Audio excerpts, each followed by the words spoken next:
সে পরীক্ষা দিবে তোমাদের জন্য পল্লী সাহিত্যের পুরোপুরি একেবারে ব্যাখ্যামূলক আলোচনা নিয়ে এলাম।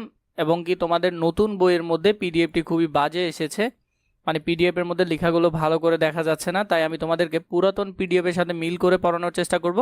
ইনশাআল্লাহ যেসব বিষয়গুলো পরীক্ষা আসবে সেগুলো আমি তোমাদেরকে বলে দিব। এখানের মধ্যে থেকে যেসব লাইনগুলো মিলবে না, যেমন লেখক পরিচিতিটা কিছুটা বদলানো হয়েছে, যতটুকু এখান থেকে মিলে অতটুকু এখান থেকে পড়াচ্ছি, বাকি অংশটা এখান থেকে পড়াবো। এখান থেকে তোমাদের যেসব লাইনগুলো লেখক পরিচিতি দাগানোর প্রয়োজন তা তোমরা এখান থেকে একটু অনুমান করে দাগাতে পারবে। আমি তোমাদেরকে ডিরেক্ট নতুন বই থেকে পড়াই। মোহাম্মদ শহীদুল্লাহ 10 জুলাই 1855 সালে পশ্চিমবঙ্গের 24 পরগনা জেলায় বসিরহাট মহকুমা পেয়ারা গ্রামে জন্মগ্রহণ করেন। এটা একটু ধারণা নিয়ে নিবে, তোমাদের জন্য প্রয়োজন আছে। তিনি কলকাতা সিটি কলেজ থেকে সংস্কৃত BA অনার্স পাস করেন, সেটা একটু মোটামুটি মনে রাখলে হবে। কলকাতা বিশ্ববিদ্যালয় থেকে তিনি তুলনামূলক ভাষাতত্ত্বে MA ডিগ্রি লাভ করেন। অষ্টম শ্রেণীর বার্ষিক পরীক্ষা প্লাস বৃত্তি প্রস্তুতি কোর্সটি সম্পূর্ণ ফ্রি। ভাষাতত্ত্বে MA ডিগ্রি লাভ করেন। মোহাম্মদ শহীদুল্লাহ প্যারিসের সেরবন বিশ্ববিদ্যালয় থেকে ভাষাতত্ত্বে ডিপ্লোমা ডিলিট লাভের গৌরব অর্জন করেন। এটা তোমাদের জন্য খুবই গুরুত্বপূর্ণ, এই লাইনটা মনে রাখবে।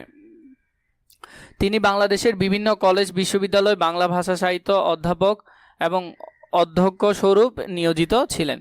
অসামান্য প্রতিভাবান মোহাম্মদ শহীদুল্লাহ ছিলেন সুপণ্ডিত ও ভাষাবিদ। তিনি ছিলেন ভাষাবিদ, খুবই গুরুত্বপূর্ণ একজন ব্যক্তি এবং বাংলা গ্রামারে তার অবদান অনেক। প্রাচীন ভাষা ও সাহিত্য সম্পর্কে দুরূহ ও জটিল সমস্যার ঝুঁকিপূর্ণ ব্যাখ্যা ও বিশ্লেষণে তিনি অসামান্য পাণ্ডিত্যের পরিচয় দিয়েছেন। বাংলা ভাষার ইতিবৃত্ত, বাংলা সাহিত্যের কথা 2 খণ্ড, এগুলো তার লেখা, খুবই গুরুত্বপূর্ণ।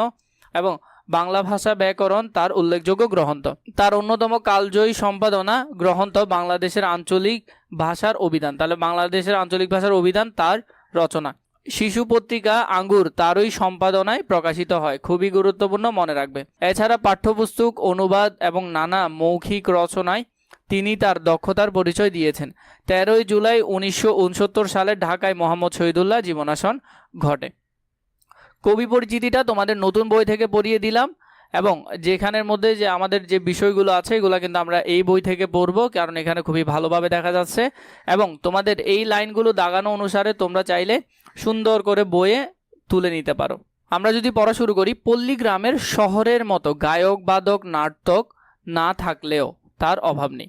মানে এই যে গ্রামের মধ্যে, সাধারণত শহরের মধ্যে গায়ক বাদক নাটক এগুলো বেশি থাকে, কিন্তু পল্লী গ্রামেও কিন্তু তার অভাব নেই। চারদিকে কোকিল, দোয়েল, পাপিয়া প্রভৃতি পাখির কলগান, নদীর কুলকুল ধ্বনি, পাতার মর্মর শব্দ, শ্যামল শস্যের ভঙ্গিমায় হিলাধুলা প্রচুর পরিমাণে শহরের অভাব এখানে পূরণ করে দিচ্ছে। মানে এই যে বিভিন্ন রকম পাখির ডাক, বিভিন্ন রকম জিনিসের শব্দ, বিভিন্ন রকম প্রকৃতির বিষয়, এগুলো এই যে শহরের মধ্যে নায়ক বাদক নর্তক এগুলার অভাব পূরণ করে দিচ্ছে। আমি জানি এটা পড়ে তোমরা মজা পাবা না, কিন্তু তাও তোমাদের পড়তে হবে, কারণ সিলেবাসে এটা আছে এবং এখান থেকে কোন গুরুত্বপূর্ণ বিষয়গুলো আসে সেটা আমি ইনশাআল্লাহ তোমাদেরকে দেখিয়ে দিব। পল্লীর ঘাটে মাঠে, পল্লীর আলো বাতাসে, পল্লীর প্রত্যেক পরতে পরতে সাহিত্য ছড়িয়ে আছে। মানে পল্লী বলতে গ্রামের প্রতিটা বিষয়ের মধ্যে আমরা সাহিত্যের বিভিন্ন জিনিস দেখতে পাই, কিন্তু বাতাসের মধ্যে বাস করে যেমন আমরা ভুলে যাই বায়ু সাগরে আমরা ডুবে আছি,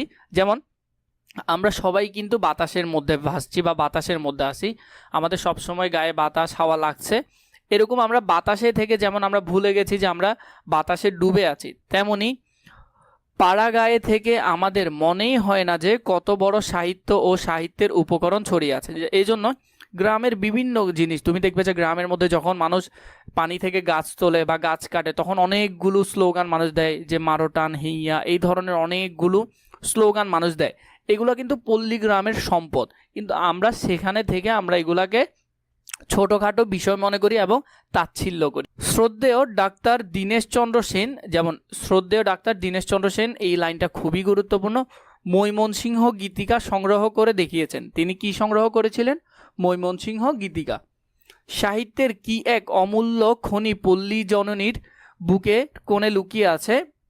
সাহিত্যের কি এক অমূল্য খনি পল্লী জননীর বুকের কোণে লুকিয়ে আছে। সমুদয় পশ্চিমের সাহিত্য রসিক রোমারোলা পর্যন্ত মৈমনসিংহের মদিনা বিবির সৌন্দর্যে মুগ্ধ হয়েছে। রোমারোলা হলো একটা বিশিষ্ট লেখা এবং যার লেখক সাহিত্যে নোবেল পেয়েছেন।